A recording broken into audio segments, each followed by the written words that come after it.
2 Timóteo, capítulo 3, nós vamos ler hoje os versículos 14 a 17. Nós estamos no mês que celebra os 508 anos da Reforma Protestante. Reforma essa que teve por objetivo retornar à igreja, fazer o povo de Deus voltar às suas fontes originais, no caso mais específico, a palavra de Deus. E nós vamos, nesse mês, por todo esse mês, cada domingo, passar por um dos pilares, que são os pilares principais, fundamentais aí da Reforma Protestante, que a gente chama como 5 solas, né? Sola Escritura, sola gratia, sola fide, solus Christus, soli Deo gloria. Foram os lemas que os reformadores, ou melhor dizendo, nem que os reformadores, né, foram os lemas que os reformadores trabalharam, apesar deles mesmos não terem cunhado esses termos, são termos já do final do século XIX, século XX, mas são temas que eles trabalharam. E na sistematização daquilo que foi feito, trabalhado na Reforma Protestante, se chegou a essa divisão, a esses 5 solas. Obrigado, irmão. E nós vamos aqui, então, cada domingo, começando hoje, trabalhar sobre um deles, pensar juntos aqui sobre um deles, cada um deles, para vermos aquilo que nos sustenta, aquilo que nos fundamenta do ponto de vista teológico, né? Claro que o nosso sustento e fundamento está na Escritura Sagrada, mas eu me refiro a ponto de vista teológico. Nós vamos analisar, começando hoje, então, com sola Escritura, vendo o que é a Bíblia, característica da Escritura Sagrada, formação do cânon, suficiência da Escritura para nós e outras coisas mais. 2 Timóteo, então, capítulo 3, dos versos 14 ao 17. Diz assim: quanto a você, permaneça naquilo que aprendeu e em que acredita firmemente, sabendo de quem você o aprendeu, e que desde a infância você conhece as sagradas letras que podem torná-lo sábio para a salvação pela fé em Cristo Jesus. Toda escritura é inspirada por Deus e útil para o ensino, para a repreensão, para a correção, para a educação na justiça, a fim de que o servo de Deus seja perfeito e perfeitamente habilitado para toda boa obra. Senhor Deus, nós te louvamos, Senhor, pela tua grandeza, pela tua soberania, pelo teu poder. Louvamos e adoramos o teu nome, Senhor, reconhecendo o Senhor como nosso único, suficiente Salvador, reconhecendo o Senhor como Deus sobre nossas vidas. Te adoramos, Senhor. Te louvamos por esse culto, por mais essa oportunidade, Deus, de adorarmos ao Senhor. Gratos, Deus, pelo momento que já tivemos até aqui, de louvor, de exaltação do teu nome. Gratidão, Deus, ao Senhor. Muito obrigado, Senhor. Agora estamos diante da tua palavra. Que o Senhor nos instrua, que o Senhor nos ensine, que o Senhor nos exorte, nos console por meio das sagradas letras. Que também as crianças tenham oportunidade ali, Senhor, de aprender do Senhor também, de crescerem na graça e no conhecimento do Senhor, por meio da tua santa palavra. Assim oramos, em nome de Jesus. Amém. A nossa Confissão de Fé, irmãos, Confissão de Fé Batista de Londres, de 1689, ela traz logo no primeiro tópico o assunto, a questão das Sagradas Escrituras. E ela já abre dizendo o seguinte, está no slide, ó. A Sagrada Escritura é a única regra suficiente, certa e infalível de conhecimento para a salvação, de fé e obediência. Ou seja, o primeiro tópico da confissão e de outras confissões também reformadas desse mesmo período é falar sobre a Escritura Sagrada. E o ponto que a confissão já abre falando aqui é sobre a suficiência da Escritura. Ela é a única regra suficiente. É aquele jargão que nós usamos, principalmente nós batistas, né? A Bíblia é a nossa única regra de fé e prática. A confissão, ela corresponde a isso daqui, ela ecoa esse princípio, mas ela traz essa ideia, é a única regra suficiente, certa e infalível de conhecimento para a salvação. Um teólogo batista chamado Samuel Vadron, ele tem um comentário muito bom sobre a confissão de fé, e ele traz uma frase que me chama muita atenção nesse tópico. Ele diz assim, olha, a necessidade absoluta da revelação redentiva para a salvação tanto qualifica quanto exige a necessidade das Escrituras. O que ele está dizendo? O que ele quer passar com isso daqui? Ele está informando que as Escrituras, elas são necessárias, plenamente necessárias, e além de serem plenamente necessárias, elas são plenamente suficientes. Ou seja, precisamos das Escrituras para a salvação. O homem precisa da Bíblia, é pela Bíblia que ele tem conhecimento de Deus, é pela Bíblia que vem o conhecimento do Evangelho, e a Bíblia é suficiente, somente ela. Não precisa de mais coisas, né? E como eu comecei falando, esse é um dos pontos principais, então, da reforma protestante, ou seja, a suficiência das Escrituras, a ideia de que nós precisamos da Bíblia e nós temos nela tudo aquilo que é necessário para conhecer a Deus, tudo aquilo que é necessário para o homem se arrepender dos seus pecados, crer em Cristo e ser salvo da perdição eterna.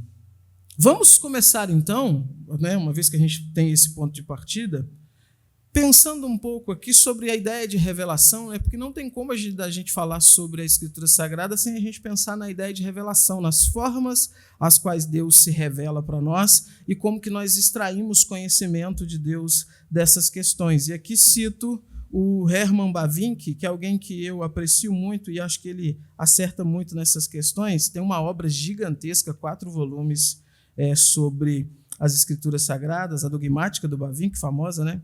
Ele diz assim, olha, ou a religião é uma ilusão, ou ela deve ser baseada na crença, na existência, revelação e cognoscibilidade de Deus. O que ele está dizendo aqui?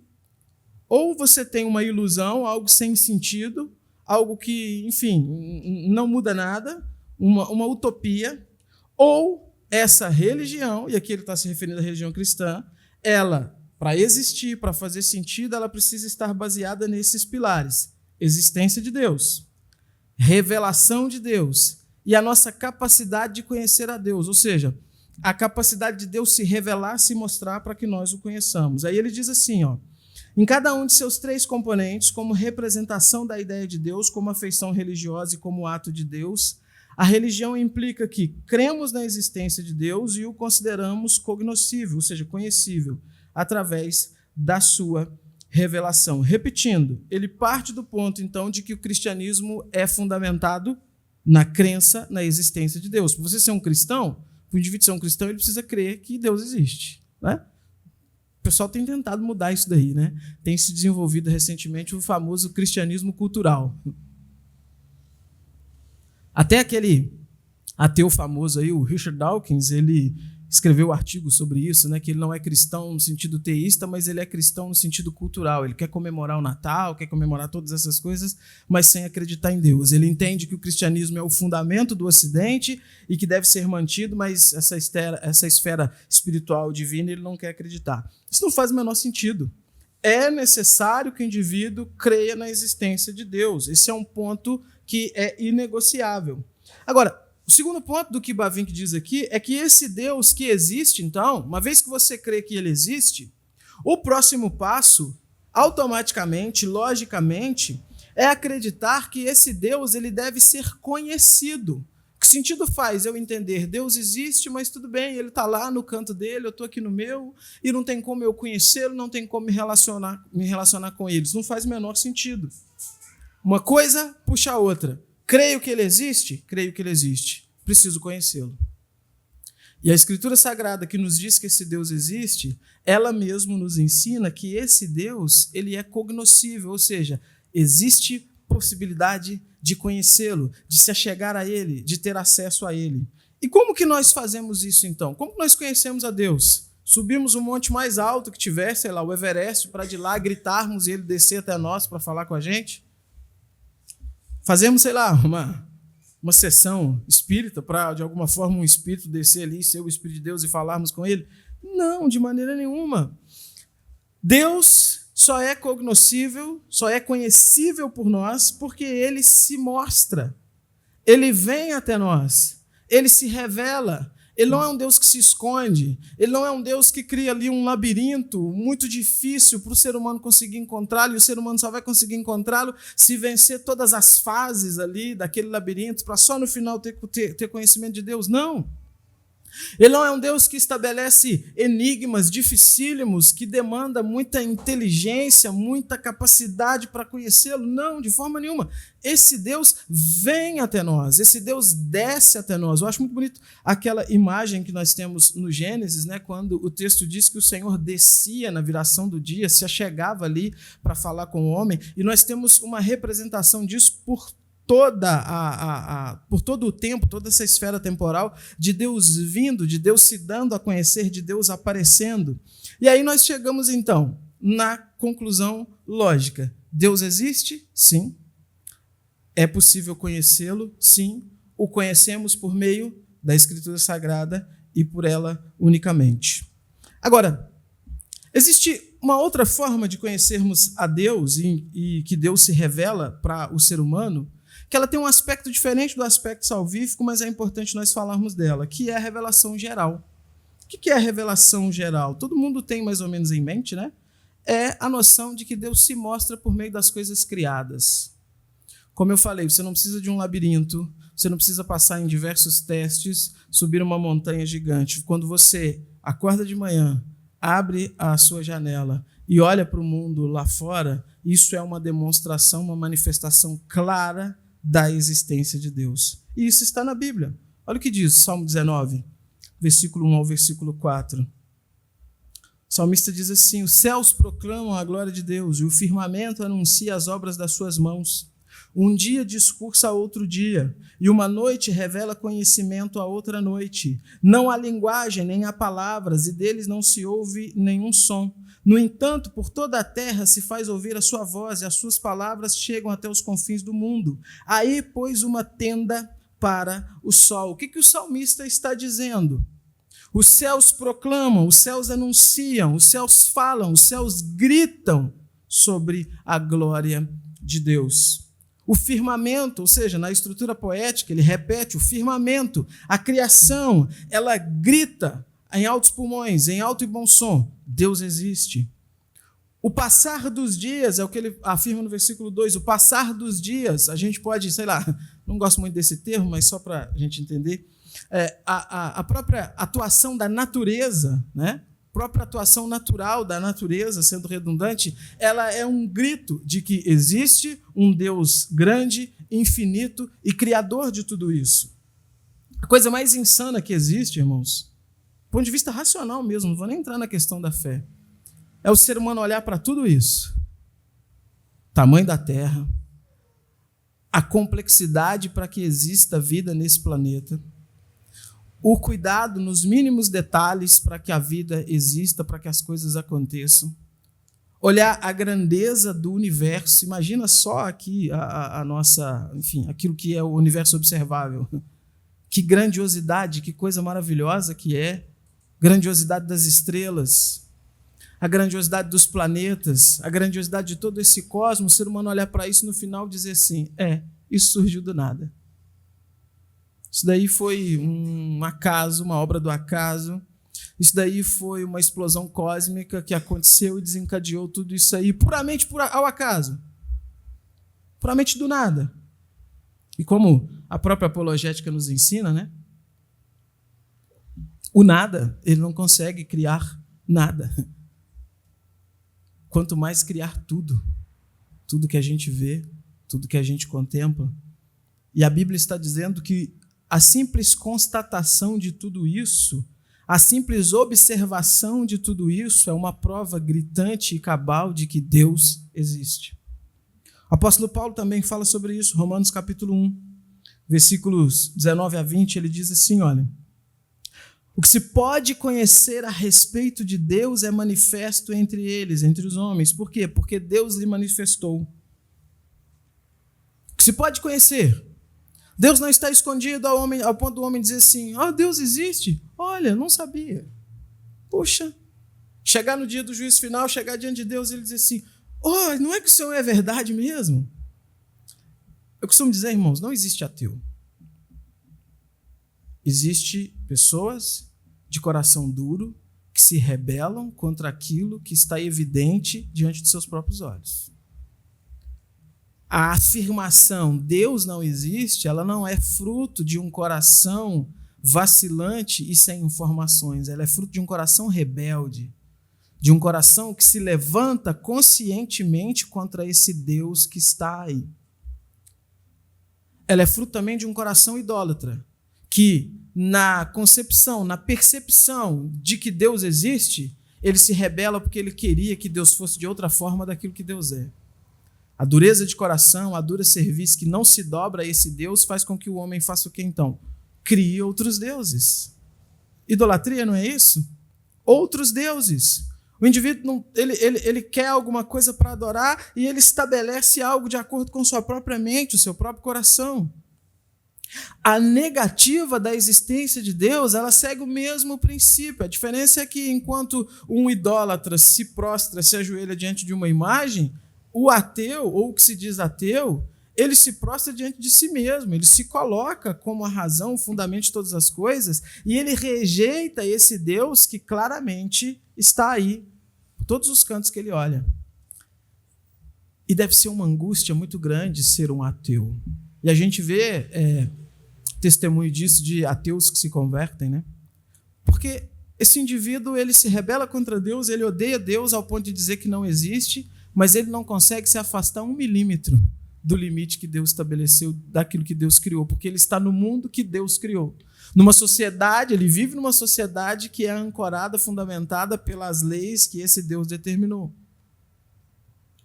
Então, Paulo está dizendo que o que se pode conhecer de Deus é manifesto. Por quê? Porque Deus manifestou, Deus mostrou. E aí no versículo 20 ele diz, os atributos invisíveis de Deus, isso é, seu eterno poder, sua divindade, claramente se reconhecem desde a criação do mundo, sendo percebidos por meio das coisas que Deus fez.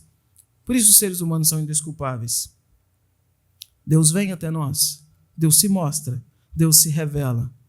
Não simplesmente um conhecimento abstrato, uma ideia abstrata de Deus. Não é isso que Paulo está dizendo. Paulo está dizendo que os atributos invisíveis de Deus, poder de Deus, divindade de Deus, claramente, veja, claramente, não é algo obscuro, é algo claro, é algo fácil de se perceber. Desde a fundação do mundo, sendo percebidos por meio do quê? Da criação. Da criação. Então veja, Deus se mostrou existente por meio de tudo aquilo que ele criou. Deus se revelou, então, por meio daquilo que ele criou. Agora, é fato, irmãos, que a revelação geral, que é a revelação de Deus por meio da criação, ela tem o seu objetivo, que não é um objetivo salvífico. Por quê? Porque analisar a criação, ver os pássaros que voam nos céus, ver os peixes que nadam na amplitude do mar, ver os animais grandiosos que andam sobre a terra, ver o ser humano aí por aí, imagem e semelhança de Deus, ver todo o cosmo. Isso não informa ao indivíduo que ele é um pecador depravado desde a sua concepção, que ele está em rebeldia clara contra esse Deus que criou todas essas coisas. É por isso, então, que esse Deus que vem até o indivíduo, vem até o ser humano por meio da criação, ele vem também até o ser humano de outra forma. Ele interfere na história. E nós vemos isso muito claro no período, ao analisar a Escritura Sagrada. No período do Antigo Testamento, nós temos Deus vindo de forma especial e de diversos modos, diversas formas. No início, isso estava a cargo do próprio Deus. Por meio do quê? Teofanias. Você olha a história de Abraão, a história primeira, eu falei do Éden, Deus foi até Adão e Eva no Éden. Depois, diversas vezes, o Gênesis mostra Deus se revelando. Quando chega em Abraão, isso é elevado a um outro patamar, né?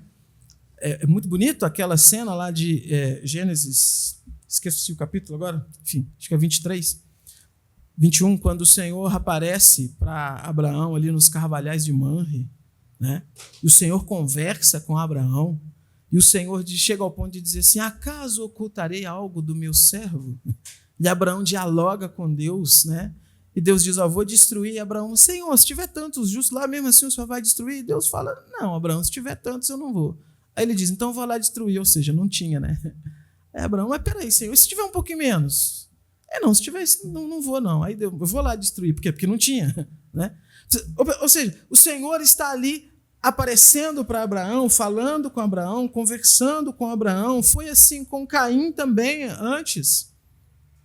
Caim, à beira de fazer uma besteira, de cometer um grande pecado, o Senhor vai até ele. O Senhor conversa com ele. Foi assim com Moisés. O Senhor se revelou a Moisés. Lembra do episódio da sarça ardente? Moisés lá cuidando das ovelhas e tal, de repente ele vê aquela sarça, começa a pegar fogo, o fogo não apaga, ele chega até lá, ele ouve aquela voz: tira as sandálias dos pés, porque o lugar que você está é lugar santo. Ele começa a conversar com Deus, é Deus se revelando de forma especial ali para Moisés. Há, inclusive, até mesmo essa revelação direta de Deus para ímpios. Como não lembrar da aparição do Senhor ou da fala do Senhor para homens como Balaão, que não era um profeta de Deus, obviamente, para o faraó, que quando Abraão está peregrinando no Egito, o faraó pega Sara para ser sua esposa, e o Senhor fala com ele em sonhos. Ou seja, há de fato, então, essa fala clara de Deus, essa fala sem mediação de Deus aos homens. Depois isso escala para uma outra forma, um outro patamar, que é Deus se revelando por meio dos profetas. Homens que foram comissionados por Deus para receber a palavra dele e transmitir essa palavra a outros. Aí as pessoas discutem como que isso se dava, se Deus aparecia para o profeta, se Deus falava em voz alta para o profeta, ou se o profeta tinha simplesmente uma forte sensação no coração e aquilo ali era Deus. Enfim, independentemente disso, Deus se comunicava diretamente com esses homens. E por todo esse percurso, então, dessa revelação, dessa fala de Deus, houve momentos em que essa revelação começou a ser registrada, começou a ser escrita, e foi sendo produzido gradativamente o que nós conhecemos hoje como Antigo Testamento. Ou seja, a revelação de Deus deixou de ser uma coisa pontual, específica para indivíduos específicos, começou a ser registrada e passada de geração em geração. Os pais ensinavam os filhos e tinham ali o registro escrito daquilo que Deus tinha falado. Os filhos que aprenderam com seus pais passavam isso para os seus filhos. Isso era inclusive um mandamento. O Senhor falou para o povo de Israel, para ensinar, para incutir as palavras dele na mente dos seus filhos. Registro, palavra de Deus, revelação geral, Deus vindo até o ser humano, se revelando, se mostrando, se dando a conhecer e exigindo que isso fosse registrado. E há algumas coisas muito interessantes nesse registro histórico, porque o próprio Deus escreveu algumas coisas também. Olha o que diz Êxodo, capítulo 24, versículo 12. Então o Senhor disse a Moisés: suba para junto de mim no monte e fique lá. Darei a você tábuas de pedra, a lei e os mandamentos que escrevi para que você ensine o povo. Capítulo 31, versículo 18, isso aqui é mais especificado, mais clareado. Olha o que diz. Quando o Senhor acabou de falar com Moisés no Monte Sinai, deu a ele as 2 tábuas do testemunho, tábuas de pedra, escritas pelo dedo de Deus. Algo registrado pelo próprio Deus e dado ao seu servo Moisés. Daqui em diante, então, nós vamos ter esse padrão se repetindo, de Deus não mais entregando a revelação pronta e escrita, mas de Deus agora ordenando, então, que aquilo fosse registrado, que aquilo fosse escrito. Por exemplo, quando a gente pula lá para o período dos profetas, profeta Jeremias, capítulo 30, versículo 2, olha o que diz. Assim diz o Senhor, Deus de Israel: escreva num livro todas as palavras que eu lhe falei. Abacuque, capítulo 2, versículo 2, O Senhor me respondeu e disse: escreva a visão, torne-a bem legível sobre tábuas, para que possa ser lida até por quem passa correndo. Ou seja, todo o Antigo Testamento, então, foi produzido, foi registrado, porque era da vontade de Deus que a sua revelação ela ficasse para a posteridade, para que, então, como eu falei, filhos aprendessem com os pais e tivessem diante de si registrado, tivessem em suas mãos, tivessem acesso a esse objeto físico aqui, né? Antigamente era um pouco diferente, era umas peles de animais, né? Mas que tivesse isso físico em mãos, ou seja, isso aqui é a revelação de Deus, é a vontade de Deus, é a palavra de Deus, é o desejo de Deus para nós. Quando a gente chega no Novo Testamento, nós temos esse mesmo padrão que nós vimos no Antigo Testamento se repetindo de certa forma. O escritor aos Hebreus nos ensina isso. Olha, Hebreus capítulo 1, versículo 1 e 2. Antigamente Deus falou muitas vezes e de muitas maneiras aos pais pelos profetas, mas nesses últimos dias nos falou pelo Filho, a quem constituiu herdeiro de todas as coisas e pelo qual também fez o universo. Muito interessante isso daqui, porque o escritor aos Hebreus está reconhecendo, Deus falou de muitas formas, de muitas maneiras aos nossos pais, usando quem? Os profetas. Vale lembrar que para a tradição judaica, todos os escritores do Antigo Testamento são profetas, né? A gente, às vezes, é levado àquele equívoco de pensar que profetas são só os livros proféticos, né? Mas não, todos os profetas. Moisés, profeta. Samuel, profeta. Josué, profeta. O escritor de Juízes, profeta. Os salmistas, profetas. Todos. A tradição judaica entende todos como sendo profetas. E o escritor aos Hebreus está repercutindo isso daqui, está reverberando essa ideia ao dizer que Deus nos falou antigamente, no passado, de muitas maneiras pelos profetas. Mas agora, nos últimos dias, ele nos falou pelo Filho. O que ele está trazendo aqui? Que agora nós fomos expostos, ou eles foram expostos, aquela geração foi exposta a uma revelação especial de Deus, tal qual aqueles personagens bíblicos lá no começo do Gênesis, que viram Deus face a face, que falaram com Deus, que ouviram a voz de Deus. E isso está acontecendo agora por meio de quem? Por meio de Jesus. O próprio Deus, na pessoa amada do seu Filho, se revelou e veio a esse mundo. E ele ainda diz que esse Filho ele é o resplendor da glória, é a expressão exata do ser de Deus, ele é Deus. E não é isso que João nos diz, irmãos? João capítulo 1, versículo 1. O princípio era o verbo estava com Deus, o verbo era Deus. Ele estava no princípio com Deus, todas as coisas foram feitas por ele, sem ele nada do que foi feito se fez. A vida estava nele, a vida era a luz dos homens. Ele está falando sobre quem? Jesus. Esse mesmo que o autor aos Hebreus disse que Deus nos falou por meio dele agora. Aí lá no versículo 14, João diz assim: o verbo se fez carne e habitou entre nós, cheio de graça e de verdade, nós vimos a sua glória, a glória como do unigênito do Pai. Ou seja, esse verbo, que é a expressão exata do ser de Deus, ele habitou entre nós. Ele que é a plenitude da revelação divina, ele habitou entre nós. Ele que é criador e sustentador de todas as coisas, habitou entre nós. Assim como o Senhor, então, caminhou no meio do seu povo no passado, andou no meio do seu povo no passado, se revelou de forma imediata, ou seja, sem mediação, no meio do seu povo no passado, agora Jesus faz a mesma coisa. Jesus caminha, Jesus fala, Jesus ensina. E Luiz Berkoff diz assim: os seres humanos não descobrem Deus, é Deus que se revela. Deus nunca é o objeto revelado sem ser o sujeito revelador. Isso é maravilhoso, porque o que ele está dizendo aqui? Que em Cristo, então, nós temos o objeto revelado e o sujeito revelador. Cristo está vindo. Cristo veio, melhor dizendo, ele veio se revelar, ele veio se mostrar. Ele falou, ele ensinou, ele pregou. E após cumprir, então, o seu ministério terreno, Jesus cumpriu as profecias do Antigo Testamento que diziam respeito a ele, falavam sobre ele, subiu aos céus e legou aos seus apóstolos essa tarefa, essa missão de seguir registrando, então, as suas palavras. E nós temos, então, 4 nomes que registraram o ministério terreno do nosso Senhor Jesus: Mateus, Marcos, Lucas e João. O que eles fizeram?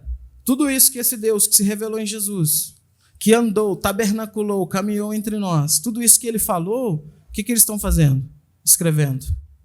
Depois de alguns anos eles escreveram, registraram, cada um pela sua perspectiva, cada um focando em pontos diferentes, cada um falando da mesma coisa a partir de um corte diferente, a partir de uma perspectiva diferente, com um público diferente, mas todos registrando a mesma palavra, todos registrando a mesma vontade, a mesma verdade, de modo que, ao escreverem 4 relatos, com perspectivas diferentes, de novo, sendo pessoas diferentes, não há incoerência.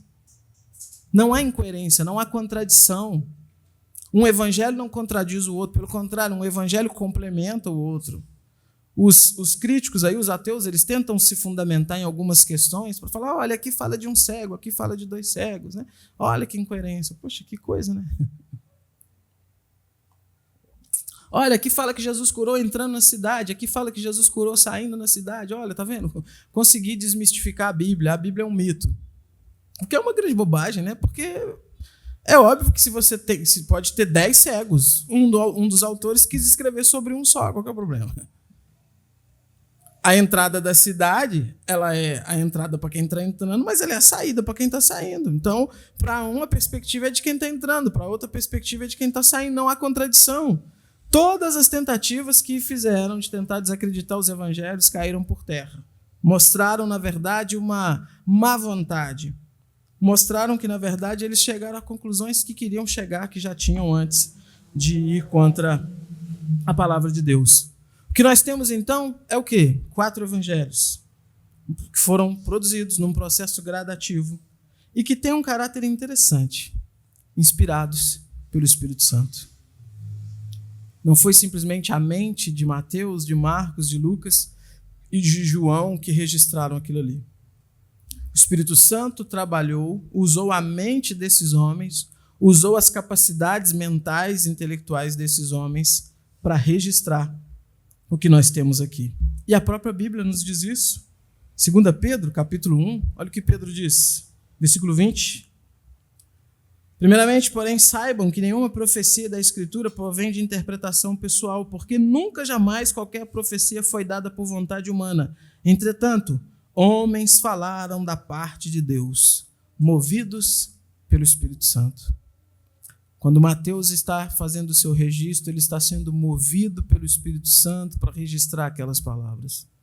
Quando Marcos está fazendo o seu registro, ele está movido pelo Espírito Santo para registrar aquelas palavras. E o próprio Pedro, que fala disso, ele valida, por exemplo, os escritos de Paulo. Pedro trata os escritos de Paulo como sendo escritura sagrada, que ele acabou de dizer que homens falaram da parte de Deus inspirados. Ele vai dizer, por exemplo, que as pessoas, já no seu tempo, estavam deturpando as palavras de Paulo, assim como faziam com as demais escrituras, ou seja, ele considera aquilo que Paulo escreveu como sendo escritura.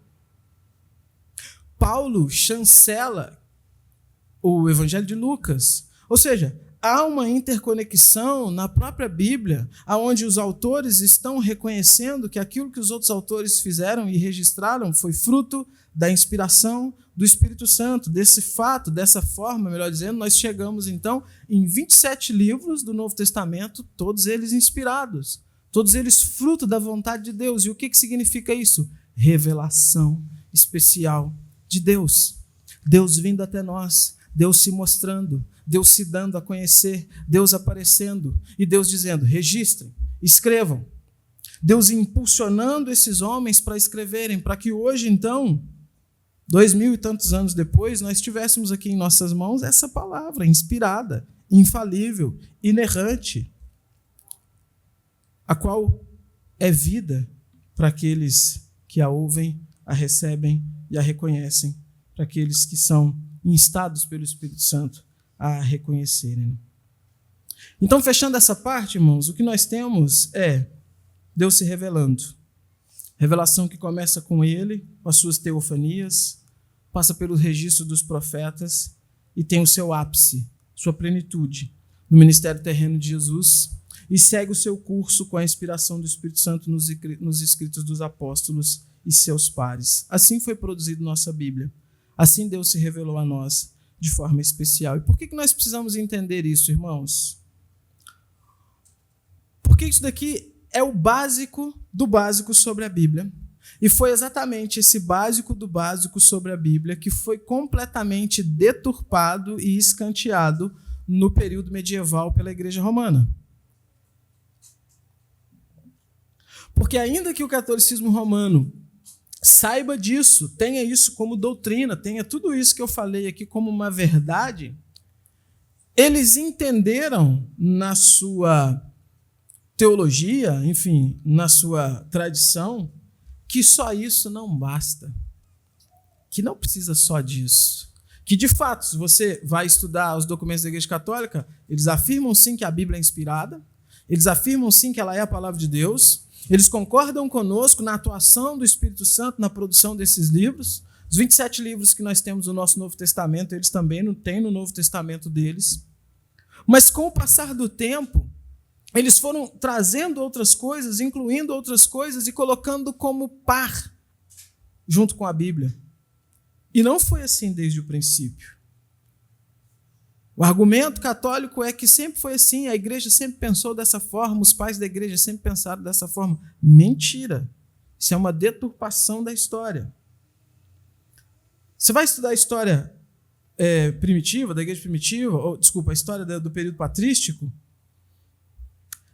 todas as controvérsias que surgiram, controvérsias teológicas, elas foram combatidas pelos apologistas da igreja usando a Bíblia e somente a Bíblia. Assim como nós, eles entendiam e criam que a Bíblia ela era a única regra infalível de fé e prática da igreja. É óbvio que a noção de tradição já existia, a gente não nega isso. A própria Escritura Sagrada fala sobre tradição. Mas a ideia de tradição, ela estava como algo abaixo, inferior à Escritura Sagrada. O próprio Justino Mártir, um dos pais da igreja, ele dizia o seguinte: pois escolho seguir não o homem e as doutrinas de homens, mas a Deus e as doutrinas entregues por ele. Deus Pai transmitiu essa verdade ao seu Filho, assim devemos segui-lo como o único e permanente mestre, a palavra de Deus, nosso Senhor Jesus Cristo. Jesus Cristo, por sua vez, confiou essa verdade a certas pessoas fiéis, administradoras e comunicadoras da revelação. De quem que ele está falando aqui? Dos apóstolos. Não está falando da igreja, dos bispos, dos padres, está falando dos apóstolos. Os apóstolos eram as principais testemunhas oculares de Cristo e de seu ministério e arquitetos da própria igreja. O tempo passa, na história recente ali da igreja, nós temos alguns concílios que são convocados para responder algumas heresias. Concílio de Nicéia, por exemplo, 325. Concílio de Constantinopla, 381, Concílio de Éfeso, 431, Concílio de Calcedônia, 451, todas declarações da igreja baseadas e fundamentadas exclusivamente nas Escrituras Sagradas. Estavam debatendo natureza de Jesus, estavam debatendo trindade, estavam debatendo todas essas questões que foram atacadas pelos hereges. E o que eles usaram? A Bíblia. Usaram a palavra de Deus. Só que com o tempo foi se afastando da palavra de Deus. Com o passar dos anos, a igreja ela entendeu que ela possuía uma posição de autoridade suprema. E pasmem, há um entendimento, ainda que se negue, mas há um entendimento de que a autoridade da igreja ela é maior do que a autoridade das Escrituras. Porque o argumento sempre é: a Bíblia não caiu do céu. Você já deve ter visto, né, alguém falar isso. Ela não caiu aí no seu colo com zíper e tudo, né? Foi a igreja que estabeleceu isso, foi a igreja que criou isso. Bom, foi a igreja, não a Igreja Católica Romana. De forma nenhuma, não a Igreja Romana. O conceito de Igreja Católica Romana é uma coisa muito mais tardio. A igreja, sim, ela, por obra do Espírito Santo, ela reconheceu os livros que estão aqui, de fato. Mas o que a igreja romana faz é entender o seguinte: igreja somos nós, igreja é só quem pensa dentro dessa caixa que nós estabelecemos aqui, e nós temos autoridade, nós é que determinamos o que é a Escritura, e inclusive ao pensamento da igreja, a gente viu isso daqui na EBD nas semanas passadas, de que a Escritura e a tradição da igreja, elas fluem da mesma fonte de inspiração. A Bíblia é inspirada? É. A tradição da igreja também é inspirada. O Espírito Santo inspira as Escrituras e o mesmo Espírito Santo inspira a tradição da igreja. Dessa forma, então, o cristão verdadeiro, ele tem que seguir a Escritura. Tem, mas ele não pode se desancorar da tradição da igreja. Foi isso que a gente leu, irmãos? Foi isso que a gente viu? É isso que a gente vê na Bíblia? Há na Escritura Sagrada algum relato de que alguma tradição foi inspirada pelo Espírito Santo? Há o apóstolo Pedro dizendo, então, olha, homens santos falaram da parte de Deus, inspirados pelo Espírito Santo, e compuseram a tradição da igreja, que muda, que vai mudando, que vai sendo estabelecida, e que certos dogmas, certas coisas vão sendo estabelecidos tardiamente, como, por exemplo, a ideia da Assunção de Maria, que foi estabelecida nos anos 50 agora. Nos anos 50. Não, irmãos, a Bíblia é clara, é a Bíblia, é a palavra de Deus que é inspirada. Só a Escritura Sagrada e nada mais. Só as páginas que nós temos aqui, só os registros que nós temos aqui e nada mais. E essa inspiração divina, ela não perpassa. O limite são os livros que nós temos aqui. Não se pode, então, estender isso para outra coisa. E a gente fala do catolicismo, mas a gente precisa falar de nós também, porque a Reforma Protestante, ela trouxe princípios que precisam ser aplicados até hoje, que muitas igrejas ditas protestantes evangélicas, elas têm esquecido disso. E muitos redutos, não importa o que a Bíblia diz, importa o que o pastor diz. A palavra do pastor é inspirada. Rapaz, e quanto o pastor, inclusive, ainda aprenderam um jargão aí que, como eu sempre falo, se o inferno tiver quinto mesmo, veio de lá, né? Aquela ideia, não toque no ungido do Senhor. Isso blinda o camarada para fazer qualquer coisa. Semanalmente é martelado na mente das pessoas, ungido do Senhor, ungido do Senhor, ungido do Senhor. E o camarada se coloca numa posição, sabe? Nossa, esse aí, ele chega, as pessoas até, né? Fazem uma reverência ali porque ele está passando. E aí as coisas que ele começa a fazer, começa a falar, começam a ser inquestionáveis. Por quê? Porque a Escritura foi deixada de lado. Foi o mesmo caminho que a igreja romana seguiu na sua história. A Escritura Sagrada foi deixada de lado. Acontece que a igreja romana colocou a sua tradição no lugar. E as igrejas protestantes aí dos nossos dias, ela tem colocado, cada uma coloca uma loucura diferente, uma maluquice diferente. E as pessoas seguem isso piamente. Então o indivíduo chega lá na frente, ensina um monte de bobagem, um monte de abobrinha, as pessoas se alimentam daquilo e ainda saem, uau, nossa, que coisa maravilhosa, nossa, eu senti tanto de Deus hoje. Besteira, gente, bobagem, é Bíblia. Se aquilo, irmãos, que nós falamos aqui desse púlpito, se aquilo que nós ensinamos aqui na igreja não estiver ancorado na Escritura Sagrada, não estiver fundamentado na Escritura Sagrada, não tiver base escriturística, isso não deve ser seguido, é mera opinião. Posso dar minha opinião sobre algumas coisas? Se me pedirem, posso. Agora, uma coisa é minha opinião, outra coisa é palavra de Deus. O que vocês devem seguir sem questionamento? Palavra de Deus. Não opiniões. Estudioso Leonardo de Chirico, grande estudioso do catolicismo, ele, no seu livro, ele diz o seguinte: o Papa Bento XVI reitera o ensino convencional católico romano, afirmando que a palavra de Deus, embora preceda e exceda a Sagrada Escritura, todavia, enquanto inspirada por Deus, esta contém a palavra divina. Qual que é a ideia? A Bíblia contém a palavra de Deus. Contém. Mas a palavra de Deus, ela excede a Bíblia. Deus é muito maior do que a sua palavra. A palavra de Deus excede esses registros. Você já deve ter ouvido isso por aí também, né? Tem uns pastores bem bobões falando isso também. Aí ele segue afirmando que o verbum domini, é um documento escrito pelo Bento XVI para falar sobre a palavra de Deus, que esse documento afirma que a Bíblia é a palavra de Deus no sentido de que ela contém a palavra. Existe a Bíblia e existe também mais uma palavra além dela, que a torna insuficiente por si mesma. O camarada consegue falar um negócio desse. Eu fico imaginando se o indivíduo consegue falar um negócio desse sério na frente do espelho, sabe? Olhando para ele mesmo e dizendo, não, é isso que eu estou falando. É isso mesmo, eu estou dizendo, estou declarando com todas as minhas palavras aqui, que a Bíblia ela é insuficiente. O que Roma coloca, então, o de Chirico segue dizendo, que Roma coloca em jogo, não é a inspiração divina da Bíblia, mas a sua suficiência. Para Bento XVI, a Bíblia não é a palavra de Deus em certo sentido, mas a palavra de Deus é maior do que a Bíblia. E aqui eu cito, irmãos, o documento, o próprio documento escrito pelo Bento XVI. Ele diz assim, abre aspas, a igreja vive na certeza de que seu Senhor, tendo falado outrora, não cessa de comunicar hoje a sua palavra na tradição viva da igreja e na Sagrada Escritura, enquanto testemunho inspirado da revelação, que juntamente com a tradição viva da igreja, constitui a regra suprema de fé. Qual que é a ideia de defender uma tradição viva? Pela lógica já começa a fazer sentido, né?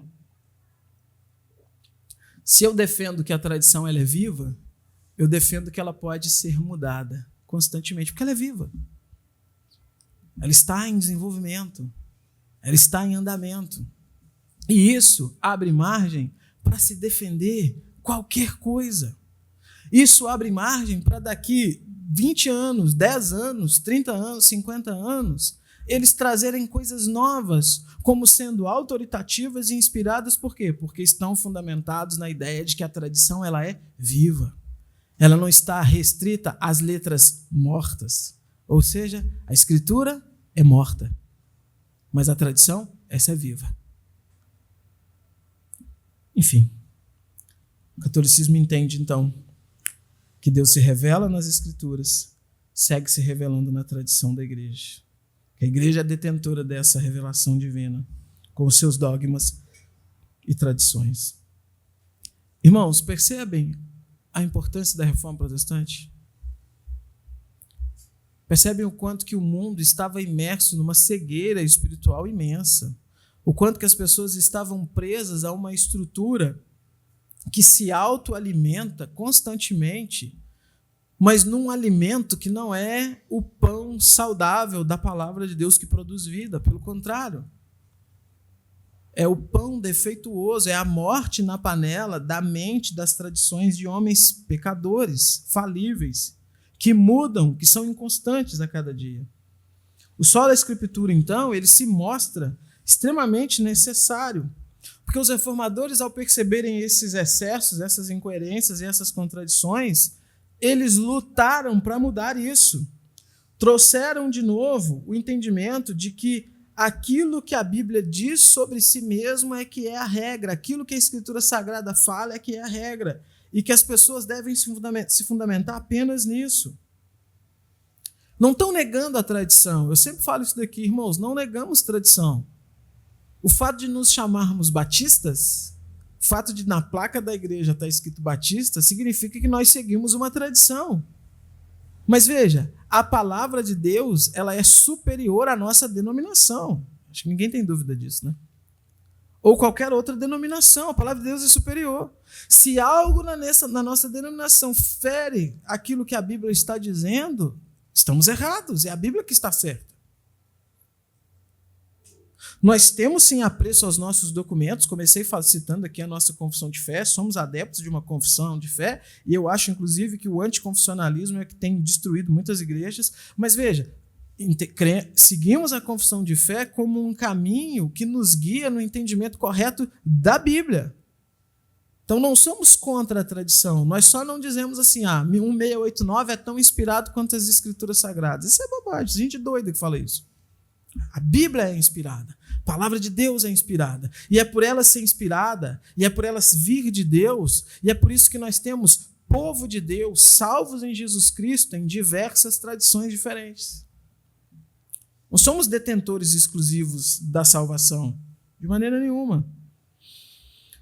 que a Bíblia fala sobre si mesma, então, irmãos? Eu sei que isso daqui é ponto comum para todos nós, mas é bom repetir, é bom relembrar, né?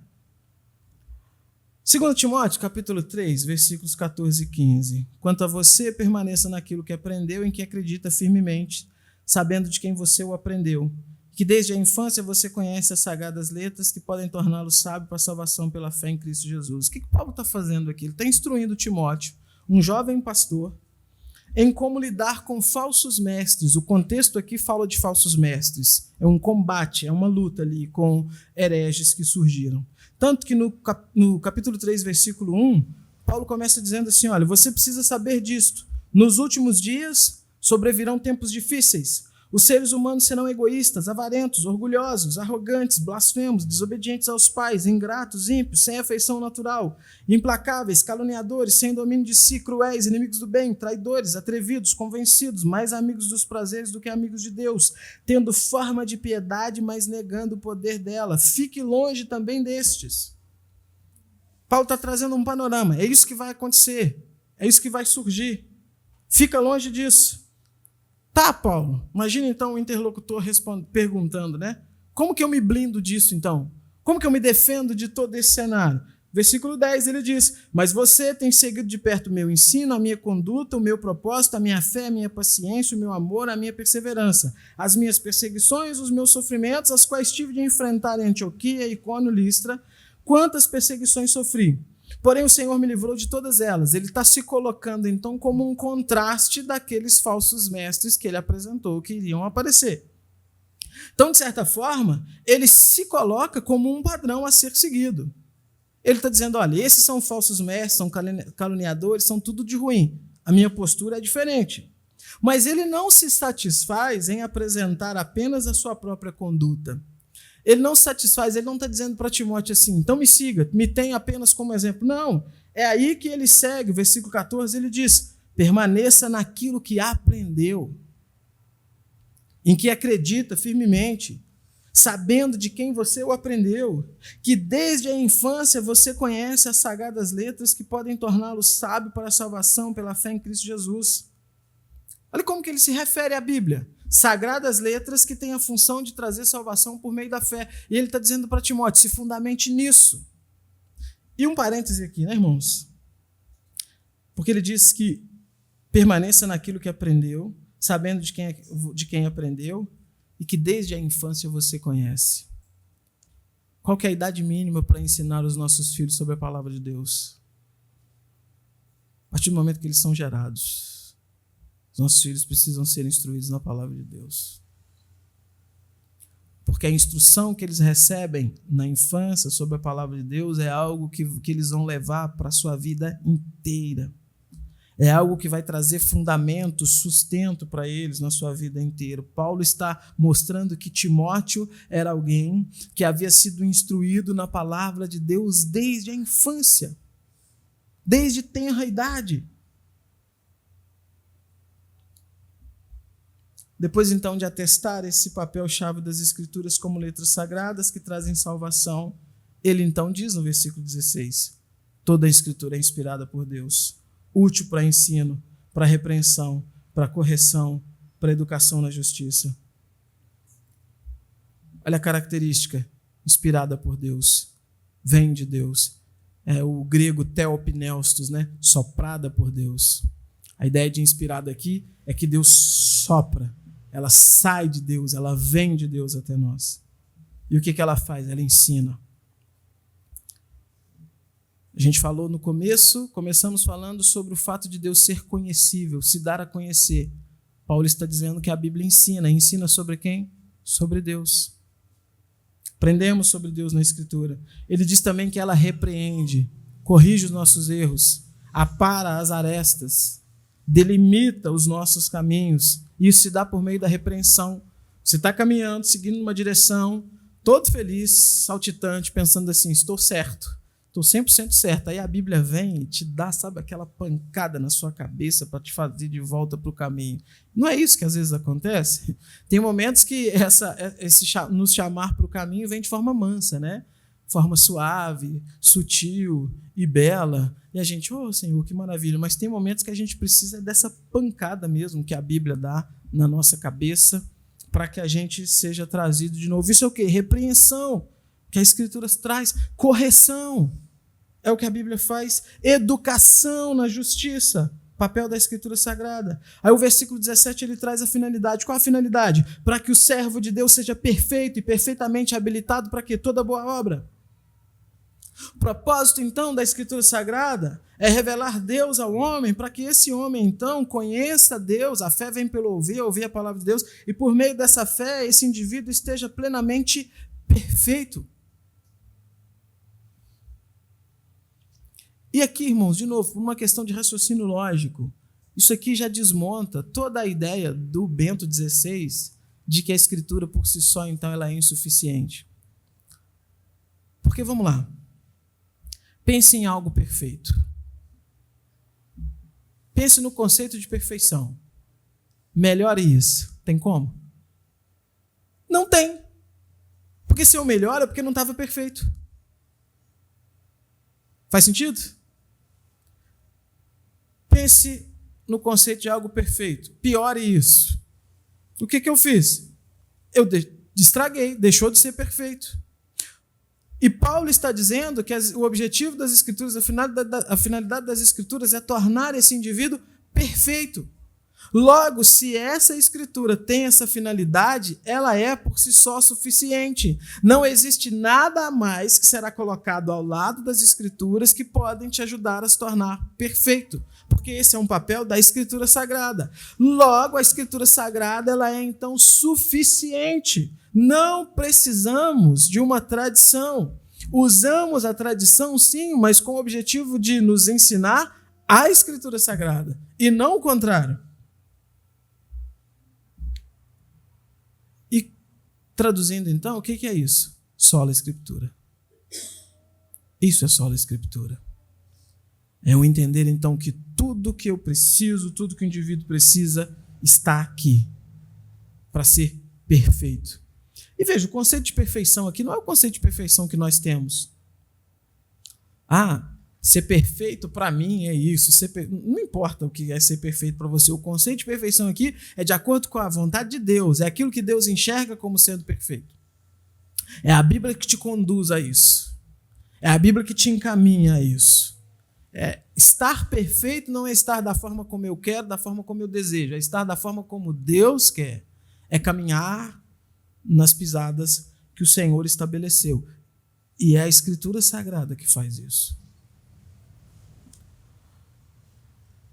Pensando ainda na suficiência das Escrituras, para a gente finalizar, cito mais uma vez Bavinck. Bavinck diz assim, olha, esse atributo, ou seja, a suficiência das Escrituras, afirma que a Escritura contém completamente os artigos de fé, os assuntos necessários à salvação.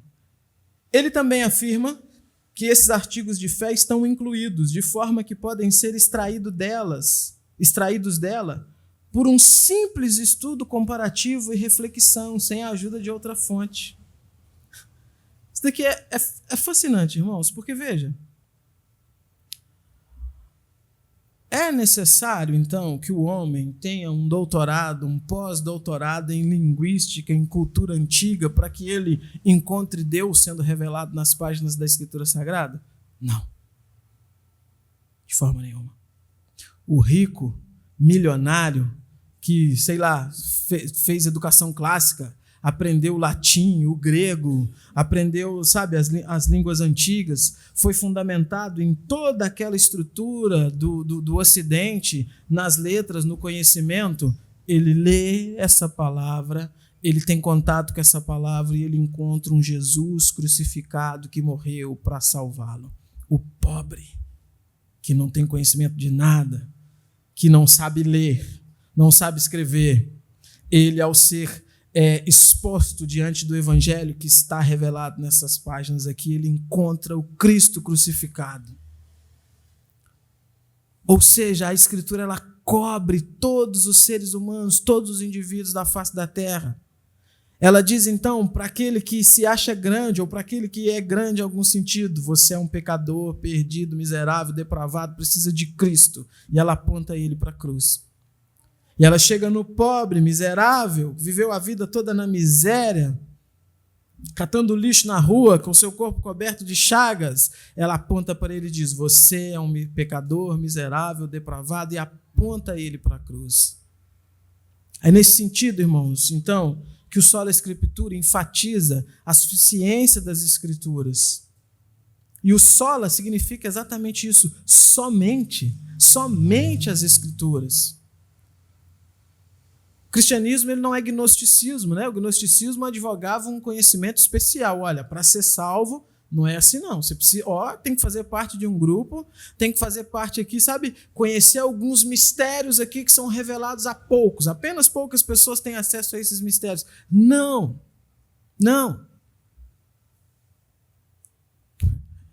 E é maravilhoso, irmãos, porque você visita grandes cidades, bairros nobres, bairros chiques, imponentes, enfim, sabe? A gente não tem nem DNA para entrar, tem que ter até o DNA, o pedigree, né, para entrar em certos lugares. Lá tem um servo de Deus, fiel, pregando as Escrituras Sagradas. Você vai na periferia, lugares difíceis, lugares onde as pessoas não tiveram, sabe, muitas condições na vida de se desenvolver, lugares onde não tem uma boa estrutura, onde às vezes o pregador que está ali não tem uma boa oratória e usa o português errado e tudo mais, mas ele está pregando fielmente as Escrituras, e tem pessoas ali que entregaram a sua vida a Cristo e creem em Cristo de todo o seu coração. Não é clichê, apesar de ser comum, é uma realidade, um fato. Essas imagens e vídeos que às vezes a gente vê em igrejas, por exemplo, no continente africano, ajuntamentos, pessoas ajuntadas ao ar livre, aos pés de uma árvore, sentados ali em tocos de árvore, deitados no chão ali, sendo expostas à palavra de Deus, a mesma Bíblia, aprendendo sobre Deus, aprendendo sobre Cristo, entregando suas vidas. Aldeias indígenas, sabe, nos cantos mais remotos do nosso país e fora dele. Você tem ali missionários que vão ali e levam a palavra de Deus, e pessoas ali estão rendendo suas vidas a Cristo por meio do testemunho da palavra de Deus. Eles não precisam de uma missa sendo celebrada em latim, onde eles só ficam ali sem entender muito o que está acontecendo e só seguindo a turba, seguindo a multidão. Não, eles são expostos à palavra de Deus no seu idioma e entendem, aprendem. Quando você estuda o movimento das missões ali do século XVII, século XVIII, é fascinante como que Deus usa a sua palavra. O genro do Jonathan Edwards, que me foge o nome agora, tem o diário dele, David Brainerd, isso, obrigado, onde há registros ali fascinantes de ele indo para o meio dos indígenas para pregar o evangelho com um tradutor, e às vezes o tradutor que ia com ele estava bêbado, porque o camarada não era crente, ele só era o tradutor, e o camarada bêbado traduzindo aquilo que o David Brainerd estava pregando, e os índios se entregando a Cristo em pranto, se arrependendo dos seus pecados. Por quê, irmãos? Porque a palavra de Deus ela é suficiente. E é disso que o ser humano precisa. De modo contrário, irmãos, qualquer coisa pomposa, grandiosa, que não esteja fundamentada na Escritura Sagrada, a gente rejeita. Frase famosa do Lutero, né? Qualquer ensino que não esteja contido nas Escrituras deve ser rejeitado, mesmo que faça chover milagres todos os dias. O sola Escritura, então, irmãos, é a garantia de que devemos fazer somente aquilo que Deus quer que façamos. E tal vontade de Deus, tal revelação de Deus, tal querer de Deus se encontra registrado somente nas páginas das Escrituras Sagradas. É nisso que nós nos firmamos. É disso que nós precisamos. Para a gente finalizar, alguns pontos. Primeiro deles, por ser suficiente, meus irmãos, a Bíblia é o nosso manual de teologia e de ética. que quer que nós queiramos saber sobre Deus, sobre como devemos nos portar nesse mundo de acordo com a vontade de Deus, nós encontramos na Bíblia. Isso é sola Escritura. Segundo ponto, não devemos acrescentar nada às Escrituras ou equiparar a Bíblia a qualquer outra coisa.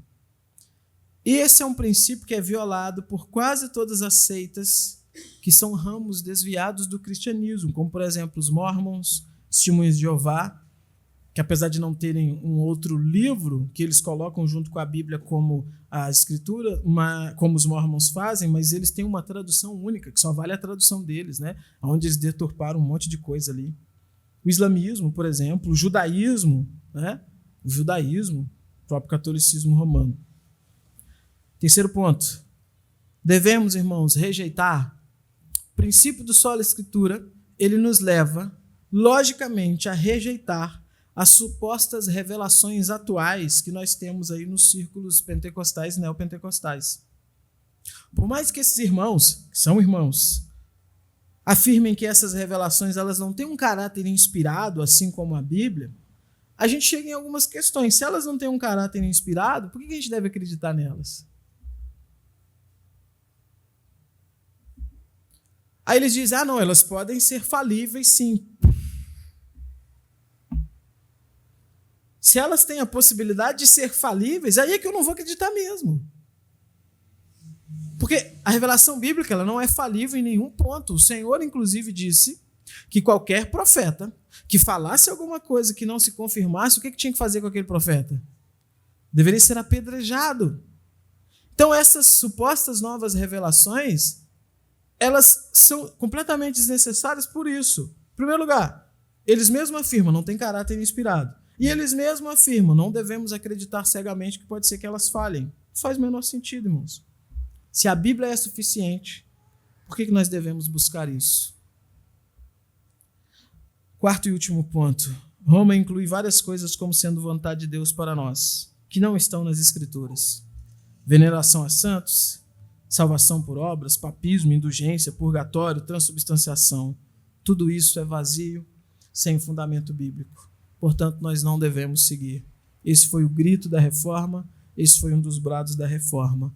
Seguimos, então, apenas a palavra de Deus. Isso é o sola Escritura. Vamos orar, irmãos?